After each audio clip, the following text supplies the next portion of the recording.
My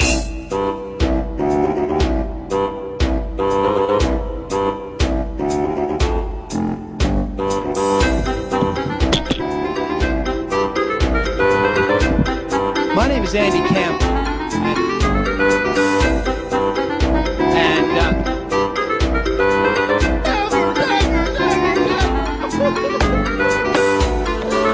hello. Hi. My name is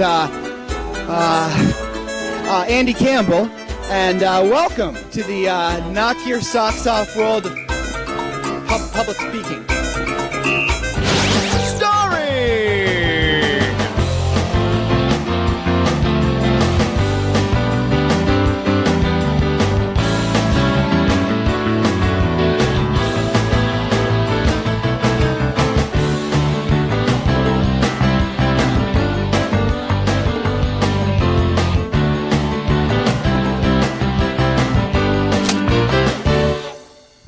Are you afraid?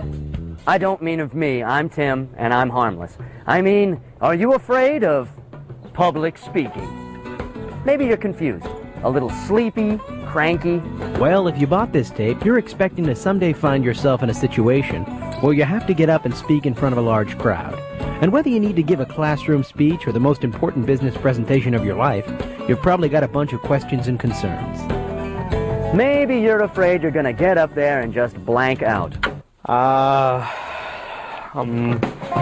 Maybe you're afraid your speech will be all over the place. When I was young, I used to go camping at Loon Mountain with my father. Now, a lot of people aren't a big fan of Christmas. You think that, Bono... But back to financial reform. Or maybe you're afraid you'll be so nervous you just won't show up. Well, in this program, we'll address all those concerns. We'll show you how to deliver your speech in style, how to organize your speech to a T, and how to combat that gut-wrenching stage fright you might be feeling. We'll talk about preparation, speech research, delivery, all the tools you need to get up there and speak like a pro. We're the Standard Deviants, and we've got you covered. So let's get down to business. Part 1. Preparing to speak. Whether you're delivering a political campaign speech, a heartfelt eulogy, or a presentation to business associates, you'll want to carefully prepare before you deliver a speech. Now, I know what you're thinking. How can I prepare to give a speech when I'm paralyzed by mind-numbing fear and I can't get out of bed? Well, we understand your nervousness. And it's important that you understand that the first step in preparing to give a speech or presentation is to conquer your fear of actually giving it. That's why you're going to want to pay close attention to the first section of this videotape. Section A, Communication Apprehension. Communication apprehension, commonly known as stage fright, often described as butterflies in the stomach. You know what we're talking about. You get a letter in the mail. You're happy. Everyone likes mail. Why? It's from the local PTA. And they want you to give a speech on the merits of building a children's recreation center for your town. And why not? You've always been vocal on the matter of telling friends how badly the neighborhood kids need a place to play. This is your chance to make a difference. This is your chance to shine. But then, it hits you. That slight tickle of fear at the base of your spine. That cold trickle of sweat that rolls down your cheek. That energetic tap dancer who suddenly appears in your stomach to dance the first 2 acts of Showboat. It's communication apprehension. Other symptoms begin to creep up. You can't sleep. You can't eat. You begin to come up with excuses for why you can't possibly deliver that speech. Maybe I should clean the garage next week. That place is so cluttered, I probably won't have time for anything else. Like terrifying public speaking engagement. Well, don't let communication apprehension stop you from speaking. It may seem like you're all alone or that this fear is ridiculous, but the truth is, communication apprehension is the most common fear in the world, even more common than the fear of death. But the most important thing you need to remember is that communication apprehension is a fear that you can easily get a handle on. A lot of people believe that CA is a learned response, that people's fear of public speaking is grounded in a bad public speaking experience. By that token, if people begin to have positive public speaking experiences, their fear should decrease. I know what you're thinking. How does this help you in the short run? What can you do if you feel like you're about to implode right before a speech? Well, there are certain alternative methods. We've all heard about the trick where you imagine your audience naked. This might work, but if you have an overactive imagination, you might mess up and imagine yourself naked. The best way to combat the fear of public speaking is to learn how to relax yourself. Here's 4 easy steps that'll help you do just that. Okay, you're nervous. What do you do? What do you do? Well, step number 1 is to admit to yourself that you're nervous. Acknowledge your fears, but also realize that you can overcome them. Just remind yourself that you have something valuable to say and that the audience isn't likely to be hostile toward you. Step 2, think about what you're going to say and what effect you'll have on your audience. The more you think about your subject and your relationship with the audience, the less you'll think about your fear. Step 3, act confident. Sure, you're nervous, but the audience doesn't have to know that. If you project confidence, the audience will react positively, and this will increase your confidence even more. And finally, step 4, start strong and end strong. A strong introduction will propel you through the rest of your speech and wipe out any fear you begin with. Ending strong will also counteract a shaky beginning due to nervousness. It might help you out to keep in mind that speaker apprehension isn't a sickness that needs to be cured. You're not going to erase the fear from your life.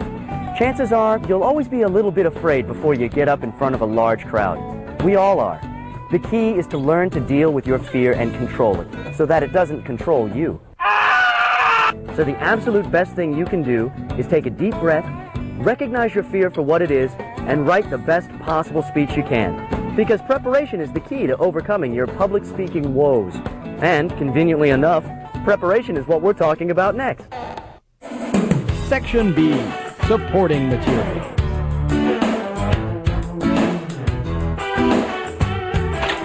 Whether your speech is persuasive or informative in nature, you'll be making some sort of point, offering some kind of opinion.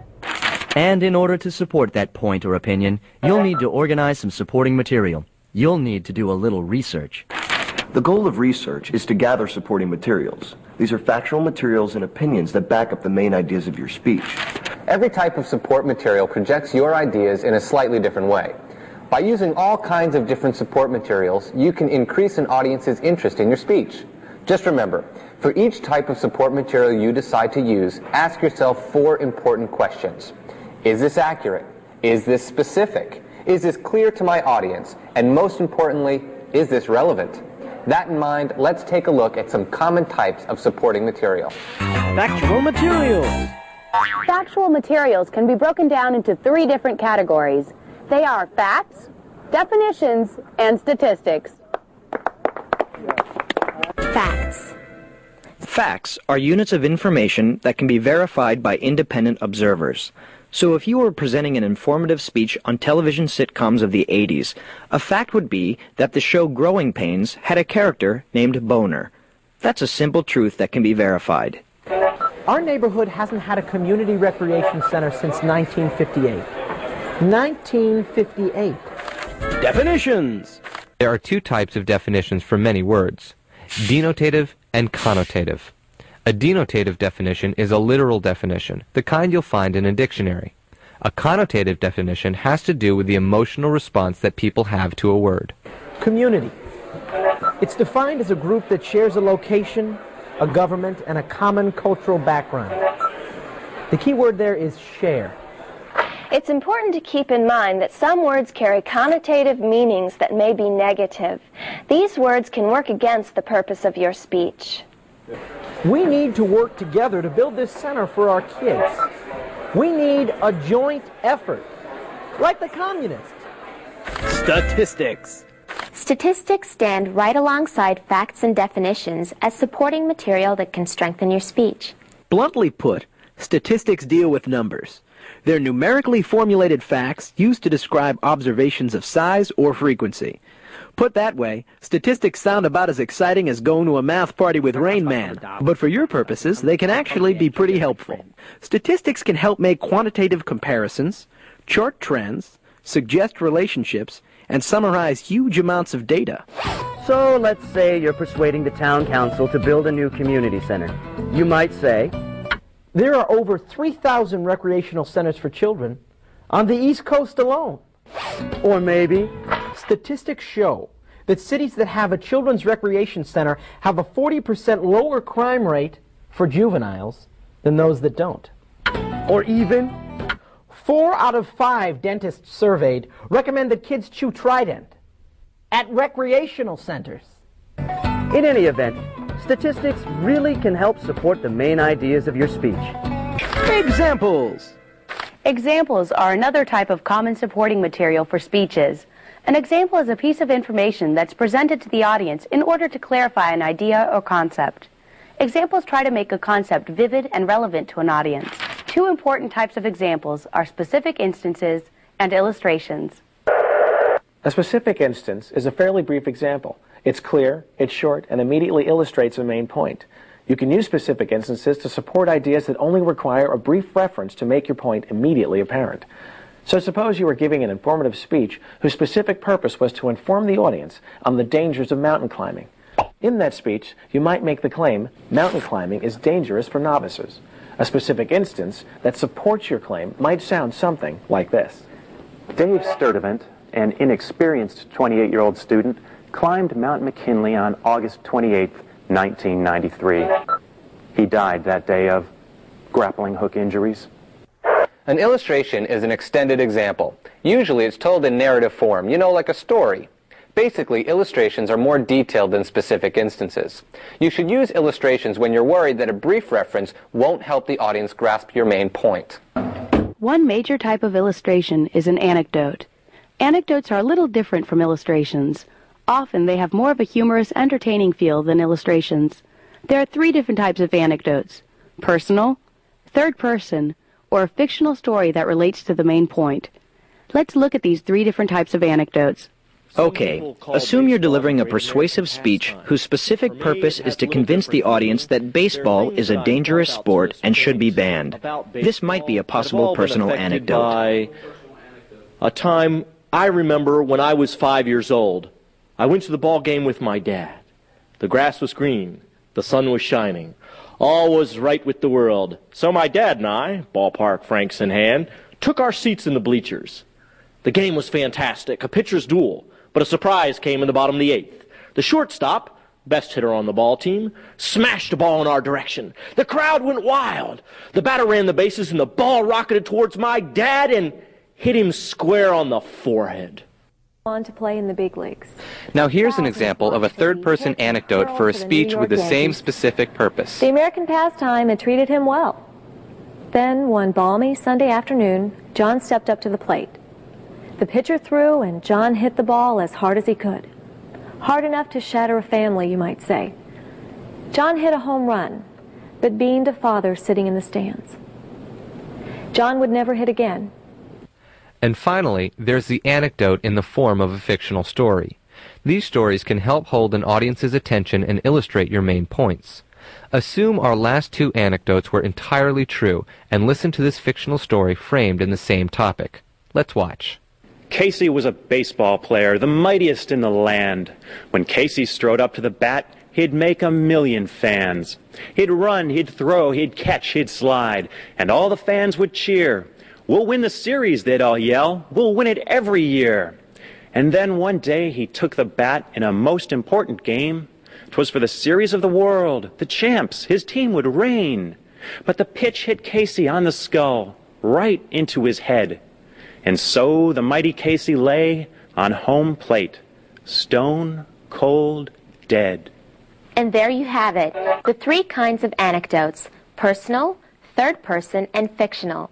If used right, any of these can make for a better speech. The other day I was out walking my dog, and I saw a few kids playing in the parking lot next to the grocery store. They were gathered around in a circle. At first I thought they were playing with action figures or marbles or something, but when I got closer, it dawned on me what their toys were. They were playing with glass, broken glass. They named their pieces of glass. One was named Pointy Man. One was named Infecto. The children of this town need a recreation center now more than ever. If used correctly, illustrations can make for a more powerful, more entertaining speech. Testimony! Testimony is another common type of supporting material. Testimony is information or an opinion expressed by another person. Expert testimony is the most common type of testimony used in speeches. Expert testimony makes use of the beliefs, values, opinions, and predictions of some authority or expert in order to support a speech's major point. Expert testimony is most useful when delivering persuasive speeches. In an audience's eyes, predictions or opinions of experts that are in line with your own often make a speech seem more credible. One easy and effective way to express an expert's opinion is by using a direct quotation. In her recent book, Small Hands, Big Hearts, local child psychologist Dr. Suzanne Ibid writes, "Children have a right to a safe haven. Just having a place to escape outside of their own imaginations can make all the difference in a child's social adjustment." A direct quotation is the statement of another person's opinion or conclusion using that person's exact words. If the quotation seems too complex, it can also be paraphrased. But regardless of the circumstances, a quotation should always be credited to its source. And that's the scoop on support materials. But the preparation doesn't stop there. All these support materials won't do your presentation or speech a lick of good unless they're presented in an organized fashion. That's where the next section comes in. Section C, organizing your presentation. The next step in the speech building process is to organize your speech into a specific pattern, because the fact is, audiences will more likely remember a speech if it presents its ideas in an organized way. Because your audience is trying to follow an oral presentation, any patterns and verbal cues you include will increase their comprehension. There are two important steps you can take to help organize your speech. Number 1, identify the main ideas of the speech, and number 2, make an outline. We'll be going over each one of these steps in detail and applying them to the informative and persuasive speech formats. So why don't we quit screwing around and get to it? Most speeches contain between 2 and 5 main ideas. It usually works out that you can come up with a lot more main ideas than you can fit within your time constraints. That's why you have to be selective. You have to pick out only the main ideas that are essential to the speech. So if an idea doesn't help you achieve your specific purpose, it shouldn't be included in your speech. Basically, the order of your ideas is pretty much up to you and what you might think have the most impact your audience might want. Just know that your strongest idea will be the one that will have the greatest effect on the audience. So, your strongest idea should either be at the beginning or at the end of the body of your speech. Your weaker ideas should be buried in the middle of the speech, not at either end. With that in mind, here are some common and helpful ways speakers choose to organize the main ideas in their speeches. Chronological organization. Chronological organization uses the passage of time to present ideas. That's a fancy way for saying you tackle things in the order they happen. So say you're giving an informative speech whose specific purpose is to explain how to build a tree fort. You'd organize your main ideas in the order that you deal with them when actually building a treehouse. You'd organize them chronologically. So your main ideas could be arranged like this. A. Gathering building materials. B. Building the treehouse. C. Furnishing the treehouse. Topical organization. Topical organization? What is it and why do you care? Well, people who organize their main ideas topically divide their ideas into topics. I'm not being sarcastic. That's what topical organization is. So, just for kicks, say you're giving an informative speech whose specific purpose is to describe the many ways you can have fun at a town carnival. For this speech, you could organize your speech topically, like this. A. Enjoying the rides. B. Enjoying the professional freak shows. C. Enjoying the starchy fried concessions. Cause-effect. The cause-effect format identifies the causes and then determines the effects of a particular situation. Or you can use it the opposite way, identifying the obvious effects of a problem and then revealing their causes. So let's say your speech deals with the growing crime rate in the city. In a cause-effect format, you might organize your ideas like this. Cause number 1, there aren't enough police officers to fight crime. Cause number 2, the legal system takes it easy on hardened criminals. Effect, there is more crime. So, those are a few ways you can organize the main ideas in your speech. But just like there's more than one way to skin a cat, or to reattach that skin, there are other ways to organize your ideas. What's most important is that your organization fits the needs and style of your speech. But other questions still remain. Questions like, where am I going? The outline. Okay. Most basic outlines begin with an introduction, proceeds with a body, and ends with a conclusion. We'll be going into detail on the intro and conclusion later. But for now, let's concentrate on the body of your speech. The body of your speech is denoted by a Roman numeral, and the main points in your speech are capital letters, A, B, C, etc.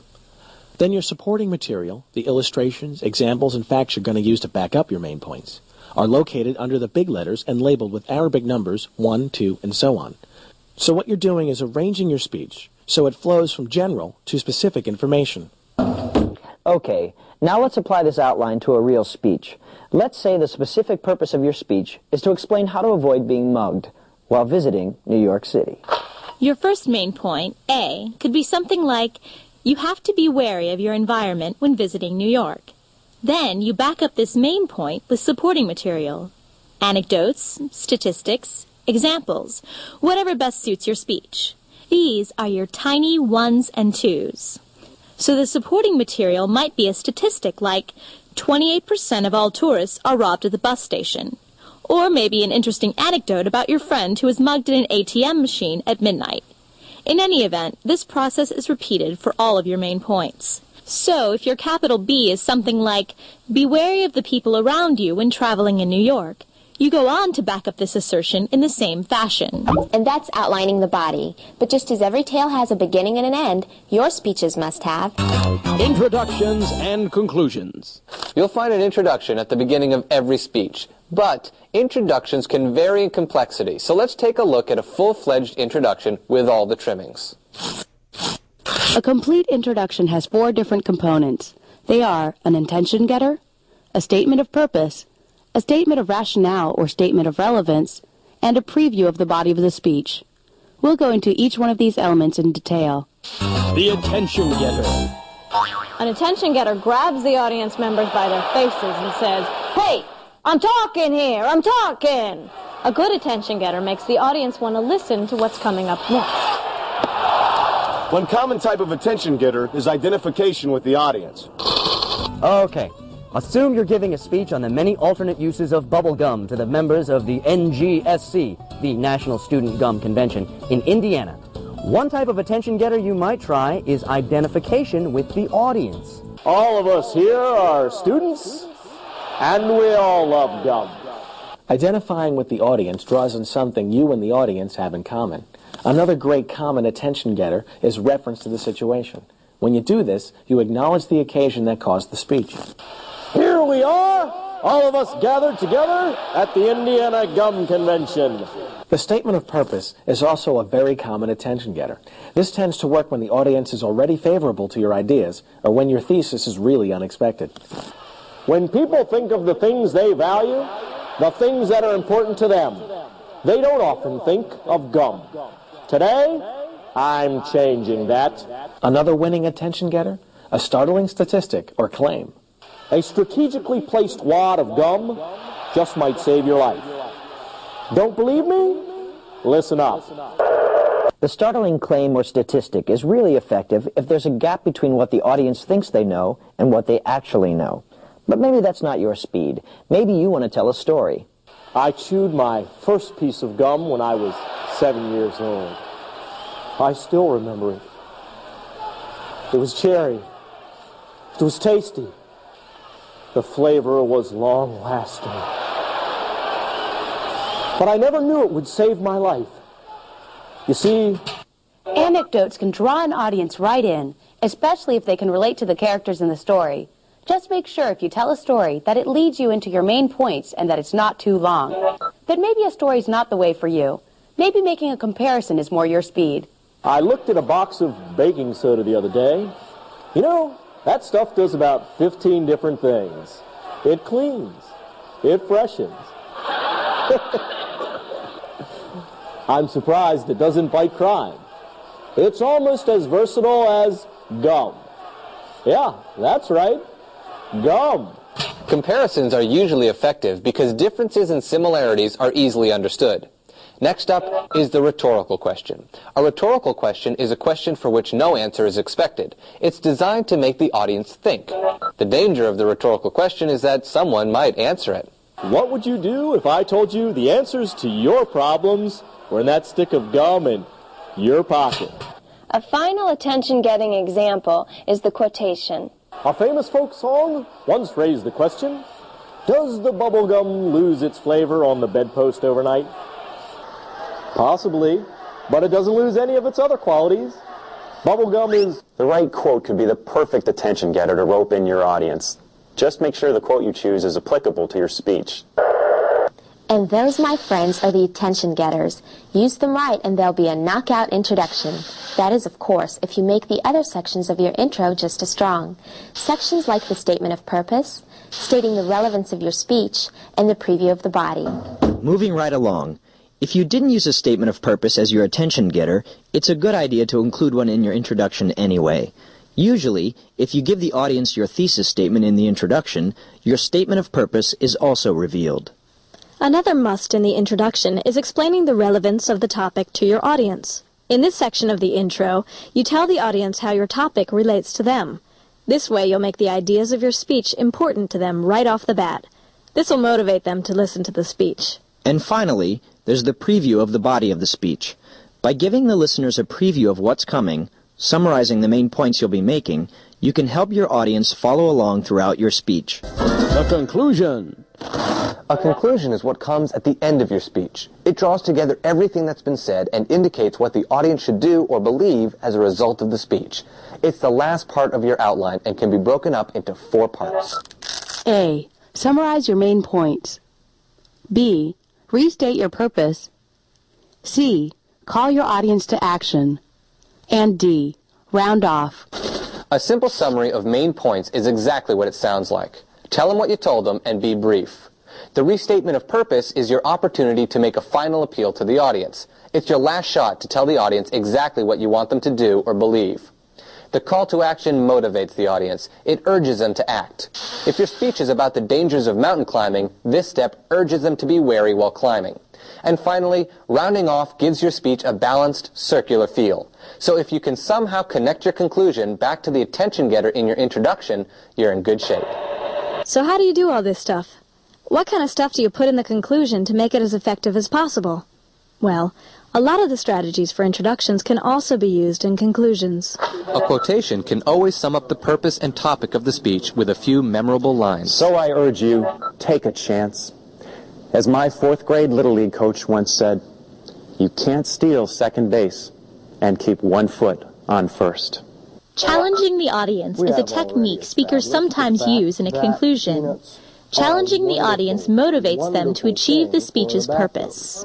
And so, the next time you go into the bathroom, make sure to ask the owner of that bathroom, where are the peanuts? And finally, you can always offer up a utopian vision, which emphasizes what could happen if the speaker's challenge to action is met. And if we can accomplish this, if we can convince the powers that be to ban baseball, we'll live in a world free of fear. A world where we don't have to worry about a simple ball changing the course of our lives. Well, that brings us to the end of our discussion on the informative outline. Now, I know what you're thinking. You're thinking, is there more? More to life? More to happiness? More to outlines? Sadly, there's nothing more to life, but there is more to outlines. Outline or persuasion. Now, I take it you're familiar with informative outlines, unless you've just walked into the room, in which case you should buy your own tape. But if you're on the level, sit back and learn about Monroe's motivated sequence, an outline which is often used for the persuasive speech. Monroe's motivated sequence is a pattern of arranging information so as to motivate an audience to respond positively to your purpose. There are 5 steps in the motivated sequence which can be streamlined into an outline. These steps are the attention step, the need step, the satisfaction step, the visualization step, and finally, the action step. These 5 steps exist in a chain.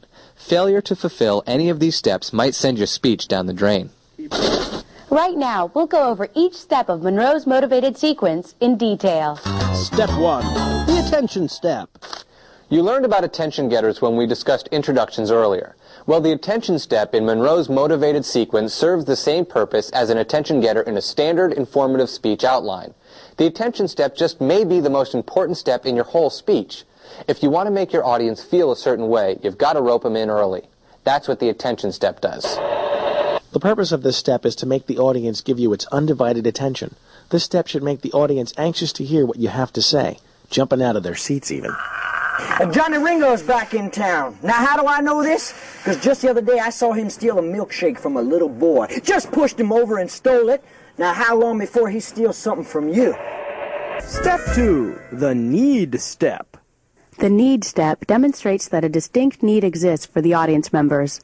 The need may be to know something, to change a certain belief or opinion, or even an institution that needs to be fixed.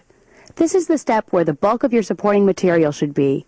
Your statistics, anecdotes, and facts can all serve to motivate. We need to force Johnny Ringo out of our homes. Every day he robs, pillages, cheats on taxes, kicks our dogs, pollutes our waters, poisons birds, plagiarizes our work, and sets up rigged carnival games in our town square. Now, he is an outlaw in the truest sense of the word, and we got a civic duty to run him out of town. Huh?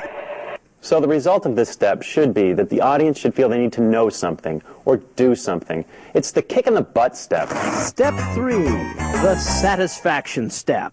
The satisfaction step presents the answer or solution to the need you demonstrated in step 2. You have to convince the audience that what you're telling them will actually satisfy the need you've brought up. If we want to get rid of Johnny Ringo, we got to band together. We got to form a posse, confront him, and drive him out. Now, just 2 weeks ago, the townspeople of Snake Creek drove out Eddie the Tooth Skaggs. In fact, law enforcement surveys report that 78% of towns that form posses send their outlaws a-running. The time to form a posse is now! So, any statistics, illustrations, or other supporting material that makes your solution seem appealing would be right at home in the satisfaction step. Step 4, the visualization step. In the visualization step, you're supposed to intensify the audience's feelings or beliefs. Basically, you get the audience to visualize the way their situation might be if they were to see it your way. But maybe you're scared to form a posse. Maybe you just want to forget about all this, go inside and crawl underneath your bunks. Well, it's tempting, I know. But let's say we forget about all this. Let's say we let Johnny Ringo run free. In a year's time, he'll own this town. No one will be safe. Grandmothers will be afraid to go to church. Kids won't leave their houses for school. Cats will befriend dogs for protection. Now, before you know it, he'll be running for mayor. His campaign slogan, elect Johnny Ringo, or else. And the way things look, he just might win. No! In the visualization step, you take your listeners beyond the present time and place and pose the question of what might be. You can conjure up a positive visualization or, if you prefer, a negative visualization of what might happen if your plan wasn't enacted. Step 5, the action step. This is the final step, the home stretch. In the action step, you tell your audience what they have to do to make sure the need you've revealed is satisfied. It's your final chance to get people up off their rear ends to take action. So I want you to go home. I want you to grab your six-shooters, your slingshots, your sharp silverware, whatever you got. I want you to call your neighbors, your friends, your clergymen. I want a posse out here by dawn. We're going to take back this town. And there you have it, Monroe's motivated sequence. Use these steps so that your speech has the greatest possible impact. Start out with the attention step. We're gathered here today because we don't want our children playing with broken glass in the streets. Move on to the need step. We need to build a juvenile recreation center. Follow up with the satisfaction step. If we can get this center built, we can reduce juvenile crime and juvenile injuries. 60% of the towns that have community centers hit them with the visualization step. And what happens if we don't build this center? They find their kicks elsewhere. Maybe they play with glass in the sandlot. Maybe they throw rocks at cars from the overpass. And finally, round off with the action step. So I ask that you dig deep into your pockets and clear your social calendars. All it'll take is a group effort and a lot of cooperation. Persuade away. Use the steps. Make Monroe proud. Transitions. A transition is the bridge between two different parts of a speech. Good transitions actually serve a whole bunch of purposes. They provide a sense of flow to the speech, and they make it easier for the audience to figure out where you are in the development of your speech. In a good transition, you should always try to briefly summarize what's just been discussed, briefly preview what's coming up next, and provide a link between two ideas. There are certain word combinations that can help you do this. Combinations like not only, but also. So, it's important to always know where your fire exits are. But not only should you be aware of how to prevent being trapped in a fire, you should also understand the dangers of actually being trapped. Smoke inhalation. Other great transition phrases are in addition to, furthermore, and however. And remember that it's always important to script your transitions in order to avoid verbal clutter. The next point I want to make is that, well, fire kind of, well, you know, it burns. Well, you get the point. Scripting helps you out. It also helps to use signposts. Signposts are verbal cues that indicate where exactly you are in the structure of your speech. There are obvious signposts, like using the keywords first, second, or third to label the points you're making. There's also changes in delivery of a speech. Stuff like pauses, changes in rate, pitch or volume. All these devices are signposts that show you're moving on to a new section of your speech. But that's delivery jargon. We'll get to that in a little bit. And that's the whole truth, people. That's what you'll need to write your speech. So know these steps and guidelines. Write furiously, write clearly, and write well, because the moment of truth is right around the corner. And that fateful day sneaks up on you sooner than you think. Part 2. Delivering the speech. The time has come. After all the preparation, all the research, all the writing, it's time to walk down the aisle and step up on stage. It's time to rope in the audience, to make them yours, to make them eat out of the palm of your hand. Can you do it? Yes, you certainly can do it. But in order to present your speech to the best of your abilities, you have to learn about style and delivery. Let's tackle style first. Section A. Style. A long time ago, when America was young, speakers weren't as style-conscious as they are today. They didn't have to be. Listeners would willingly sit through long debates and sermons. But in today's mass media-dominated world, style is a big influence. You can bet rhetorical events of long ago would have been a lot different if speakers had to heed today's strict emphasis on style. The challenger is a Republican. The incumbent is a Democrat. But when these two minds go head-to-head, it's all out war. Lincoln, Douglas, Douglas, Lincoln. Watch the Lincoln-Douglas debate live from Illinois. A house divided against itself cannot party down. Style is a pattern of choices that distinguishes one speech from another. How you use language is really what determines the style of your speech. One of the biggest differences between speaking and writing is that you can't go back and revise a speech, and listeners can't go back and hear it again. Because of this, there's a higher chance that there'll be more verbal clutter in an unpracticed, unprepared speech than in a paper. So, here's a few pointers that might help enhance the style of your speech. Clarity. Clarity of speech is important. The more concrete words and images you use, those which your audience can easily grasp, the clearer your speech will be. And what makes for clear speech? Here are a few things to shoot for. Well, first off, it's a good idea to limit your use of technical terms and jargon. And that's neurolinguistic psychochemistry in a nutshell. They'll only clutter up your message if your audience is unfamiliar with them. Remember, your audience hasn't prepared as extensively as you have for this speech, so don't make it difficult for them.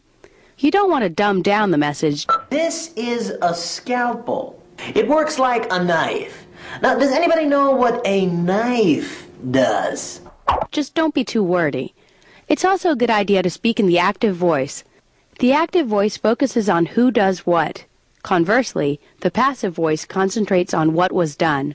Listen to the difference. Active voice. Captain Handsome saved the baby! Passive voice.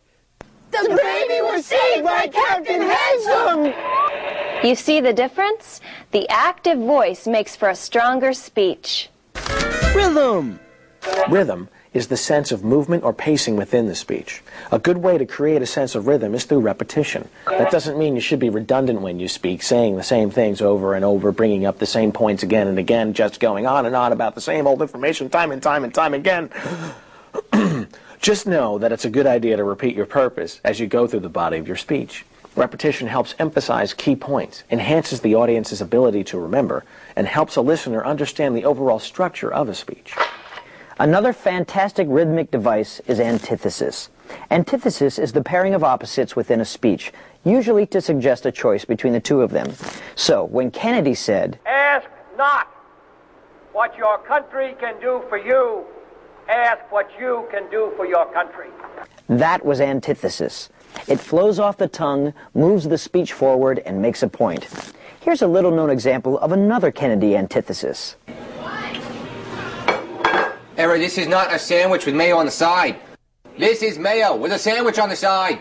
Too much mayo! Another way to create rhythm is through parallel wording. Parallel wording is when the speaker uses a word pattern that's easy for the audience to anticipate. Parallel wording is easy to recognize and creates a rhythm that moves the speech forward. When Lincoln said, "We cannot dedicate, we cannot consecrate, we cannot hallow this ground," that was parallel structure. Here's another little-known example of Lincoln using parallel structure. "I will not eat it with a nun. I will not eat it at Bull Run. I will not eat it with my mouth. I will not eat it in the South." Imagery. Imagery is an excellent way to make your speech vivid. A vivid speech is one that's lively, sharp, and intense. Now, we already talked about imagery when we discussed similes and metaphors with supporting materials. But the concept of imagery is worth bringing up once more while we talk about style. You see, the more you tap into your audience's 5 senses, the more successful your speech will be. Similes and metaphors do that. So does a device called onomatopoeia. Now, I know onomatopoeia sounds like an exotic and cruel name to give your child. But onomatopoeia is actually the term for any word that actually makes sounds like its meaning. Words like moo and woof and bubble and buzz.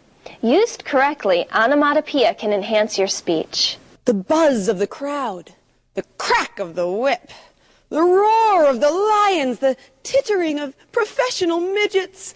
These are the sounds of the circus. And that's style, baby. Be conscious of it and your speech will cruise along like a missile in space. Neglect it and your speech will sink like a child actor's career after puberty. Got it? Great. Now let's get out of the trenches and move on to the glory. Section B, Delivery, the moment of truth. When it comes to giving a speech, delivery is everything. A poorly delivered speech can make all of your research and preparation go for naught. So listen up and find out how you can make your delivery flawless. If you haven't already guessed, delivery is the presentation of a speech. Delivery involves use of the voice and body to create a desired effect. Good delivery has 3 general characteristics. First, delivery should not call attention to itself. It should seem natural and uncontrived. Second, good delivery should help the audience listen, understand, remember, and act on the message of a speech. And lastly, effective delivery should create a sense of empathy in the audience, a sense that the speaker feels what the listeners feel and knows what they think. The million-dollar question? How can you make these things happen during the delivery of your speech? The million-dollar answer? Well, success in delivery lies in 2 main areas, physical aspects and vocal aspects. We'll tackle physical aspects first. Physical aspects. Use of the body and physical movement will always influence an audience's first impression of a speaker. It'll also affect their willingness to take the speaker seriously. Changes in bodily placement and physical movement can even help mark transitions in a speech and keep an audience focused on the main message. The gist of all this?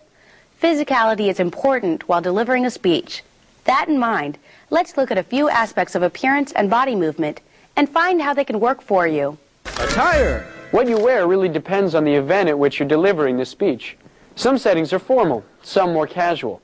So it's really important to know as much as possible about your setting before the speech. You don't want to give a toast at a wedding wearing snow pants and a tank top. One rule of thumb, speakers usually dress slightly more formally than the audience members. Speakers have to look somewhat professional, or at least well-kempt, in order to enhance their credibility. A speaker who constantly pushes hair out of her face, adjusts his Red Sox hat, or wears clunky yard sale jewelry distracts the audience from the main purpose. Basically, put a lot of thought into how you dress. The last thing you need is for your pants to have an effect on the impact of your speech. Yes. Yeah. Posture. Posture is another major physical aspect of public speaking. How you carry yourself affects your audience's opinion of you. When you speak, make sure you stand up straight but not rigid. It's never a good idea to shift your weight from one foot to the other, and try not to cross and uncross your legs. Also, make an effort not to lean forward onto the desk or podium. Just take time to make yourself comfortable before a speech. You can make yourself comfortable by breathing naturally and standing with your feet roughly shoulder length apart. Your posture should say, "Doggone it, I'm stable," and "By Job, I'm assured." The trick of it is, you should be relaxed without looking sloppy. If you can hack it, your speech will improve that much more. Body placement. A lot of the time, speakers trap themselves behind a podium. They cling to it and use it as a crutch. This is limiting. If you're speaking from behind a podium, it's a good idea to step away occasionally. You don't want the podium to be a barricade between you and the audience. Movement in the direction of the audience shows you trust them. Movement's also a good way to make clear transitions within a speech. If you're moving on to discuss a different point, movement of your body can let the audience know that. Gestures. Gestures are equally important in the physical presentation of your speech. Gestures are the movements of your hands and arms during your speech, and they're used to emphasize your ideas. Incorporating gestures into a speech is sometimes a problem for speakers. Speakers are usually pretty conscious of their hands. A lot of the time they have no idea what to do with them. Fidgeting, clenching your fists, and any other unintentional hand motions will do nothing but distract from your speech. Well-timed, well-conceived hand gestures can really enhance a speech. Facial expressions. Facial expressions are bound to be an important part of your speech. If you're talking about something sad, you're going to look sad. If you're talking about something frustrating, you're going to look angry. And if you're talking about how great celery is, you're going to want to convey a look that says, "Hey, I enjoy celery." In any case, you want to make sure that your facial expressions are appropriate to the subject matter of your speech. Somebody who smiles all the way through a serious speech will lose their credibility real quick. And that's why it's important for us to fight against all forms of disease. One really important point to remember about facial expression is that eye contact is extremely essential. In mainstream American culture, somebody who's unable to look a person in the eye is perceived as having something to hide. Also, speakers who don't look at the audience can't see how the audience is reacting. The audience's facial expressions can give clues about what interests them in a speech and what doesn't. This feedback can help you adjust the speech to their needs. But if you try to make eye contact with everyone in the room, you'll look like a jackrabbit hopped up on caffeine and sugar. Your best bet is to mentally divide the room into 3 or 4 parts and shift your focus between these areas. This way, every listener will feel like you're directly talking to them. Vocal aspects. The easiest way to make a speech fun and memorable for everybody involved is to make changes in the use of your voice. That's called vocal variation, and it's also one of the ways the audience will judge your credibility. That's why right here and now, we're going to discuss some of the most important dimensions of voice. Stuff like volume, pitch, rate, and pausing. Volume. Volume refers to loudness of voice. Most of the time, the volume of your speech will depend on the size and shape of the setting it's delivered in. If you're in a large, open barn, you'd better be loud. If you're in a tiny cafe, your voice should be softer. In any event, being too loud or too soft can be a problem. Speak too soft. We will fight the enemy on the land, in the sea, in the air. And the audience will strain to hear you. But speak too loud. Choosing the right couch is important for any homeowner. And the audience will feel uncomfortable. So make sure you hit the right balance. In addition to controlling the volume for the whole speech, changing the volume at certain points in the speech can help emphasize important ideas. Raising your voice stresses a really dramatic or important point, and lowering your voice causes the audience to really concentrate on what's being said. Use these techniques wisely. They're valuable tools indeed. Pitch. Pitch is the placement of voice on the musical scale, ranging from high to low. You know, like in singing. A soprano has a higher pitch than an alto. La. Like volume, pitch can be raised and lowered for emphasis. You can raise your pitch higher. Can we accomplish this? Yes, we can. Or you can lower your pitch. Can we accomplish this? Yes, we can. Still, you have to bear in mind that an extremely high or low pitch will distract the audience. Sometimes during a speech, your voice wavers and your pitch rises. And that's the truth of the matter. We need to cut spending. This is due to the tensing of vocal cords as a result of stress. To prevent this, try to relax as much as possible by controlling your breathing. This lets you have enough air to finish each thought. Yawning and swallowing can also help you relax your vocal cords before taking the platform. Another tried and true method used to create a more pleasant sounding pitch is consciously relaxing the muscles in your shoulders. Also, instead of projecting your voice from your throat, use your diaphragm. That's the muscle that forms a wall between the lungs and your abdomen.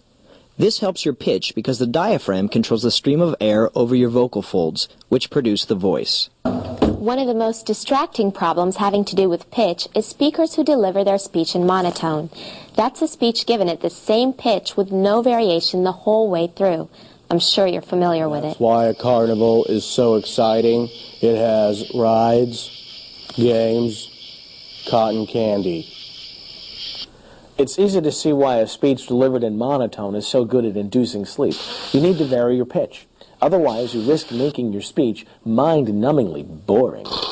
Just be aware of the quality of your voice, and you'll be better able to adjust your overall vocal delivery. Swing, bada, bada, bada, bada, swing! Rate. The rate is the speed at which a person speaks. It seems so often in this world of ours, people either speak a mile a minute or like a slug on a bad night's sleep. Where's the even keel? Where's the happy median? Well, when it comes to your rate of speech, the happy median is what you need to strive for.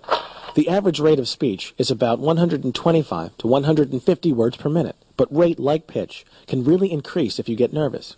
This isn't good for a bunch of reasons. First, racing through your speech makes it really difficult for the audience to follow your ideas. If you're cruising through your speech like a chimpanzee on a Mountain Dew high, the audience doesn't have time to process and react to what they hear. Secondly, if you're rushing yourself, you'll leave the audience with the feeling that you want to leave the stage as soon as possible. If you need to slow down your rate of speech, controlled breathing will help you relax and put on the brakes. But don't overcompensate and go too slow. If you go at a snail's pace, you'll give the audience a chance to write shopping lists in their head or possibly remember that they left the stove on. So keep that rate even, unless you have something you want to emphasize. A lot of the time, varying your rate can be critical. For example, slowing down your rate can communicate serious, calmness, or sadness. And if we don't save our environment, who will save us? While speeding up your rate can convey suspense or anger. Lumberjacks cut down trees every day. Corporations bulldoze forests. But how can we live without shade? So don't be afraid to vary your rate. Changing your rate as you go can really affect the meaning of your speech. Enunciation. Enunciation is kind of similar to articulation. Enunciation is precision and distinctness in sounding words, so you have to make sure to speak distinctly. Then again, just like everything else, this rule isn't gospel. Some people over-enunciate, speaking in an overly precise fashion. George Jefferson. Who is he, and what does he have to do with you? This can come off as pompous and condescending. That's bad. Over-enunciating will only take away from your message, so try to speak distinctly, but naturally. Enough said. Pronunciation. Pronunciation is the way of speaking a word which is generally accepted and understood. There's a lot of ways to mispronounce a word. There's accenting the wrong syllable. We must strive to ban nuclear weapons. There's pronouncing a vowel short when it should be long, or vice versa. We must strive to ban nuclear weapons. And then there's messing up the word altogether. We must strive to ban nuclear weapons. There's no doubt that mispronunciation can affect a speech negatively. It can prevent your audience from understanding the meaning of a word, or it can call attention to itself and reduce your credibility. The audience will wonder if you really know your stuff when you can't pronounce the words in your own speech. So, if you're unsure about the pronunciation of a word, make sure you look it up or substitute another word in its place. We must strive to ban weapons of mass destruction. And those are the ins and outs of delivery. You learn stylistic techniques like parallel structure. We cannot, we will not, we must not go without a recreation center. Antithesis. The question is, not how can we save our money, but how can our money save us? And imagery. I can still hear the lonely plink of broken glass falling against the pavement. You also got the heads up on rate. Anyone will tell you we must quickly charge forward. And volume. But the naysayers will tell you a community center wastes money. You've learned the most important basics of vocal delivery. Keep them in mind and the audience just might fall down at your feet. Jim, they'll yell, or Terry, or whatever your name is. Your speech is so good, we would like to buy you lunch and give you money. And you'll be happy. Happy like a fox. Because you know all they want is your public speaking secrets. Don't give them away. Make them earn it. You'll be glad you did. And that's the end of our program. Now you can sit back and let all that newfound public speaking knowledge sink in. Or you can get out there and speak up a storm. If you have any questions, just give us a call at 1-800-238-9669. And for more information, check us out on the web at www.standarddeviance.com. Good luck on your future speaking endeavors. And by the way, if this program pays off and you become famous or wildly successful, mention us, okay?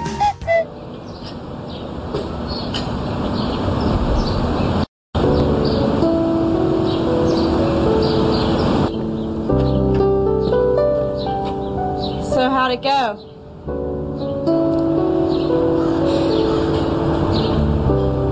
They're going to build the center. Great. Now you can clean the garage.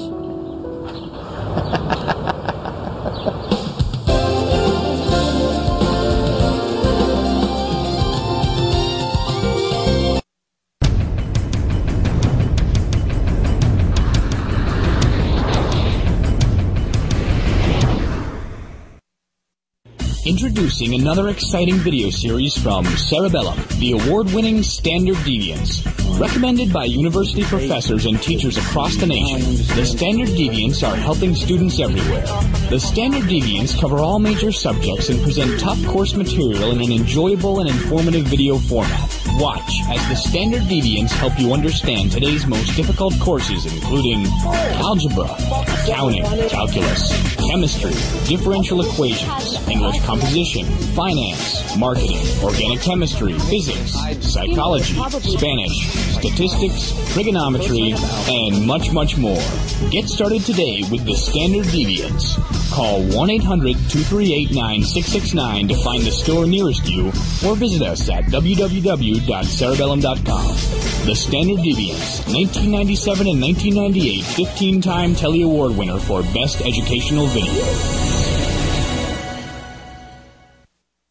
Cerebellum is a dynamic company started in 1993 by friends Chip Pausek, 27, and James Rena, 29. After reminiscing one night about their most memorable professors, it dawned on them that the entertaining ones were the best at bringing a subject to life and making the material easier to learn. Chip and James decided they wanted to bottle that enthusiasm for high school and college students nationwide.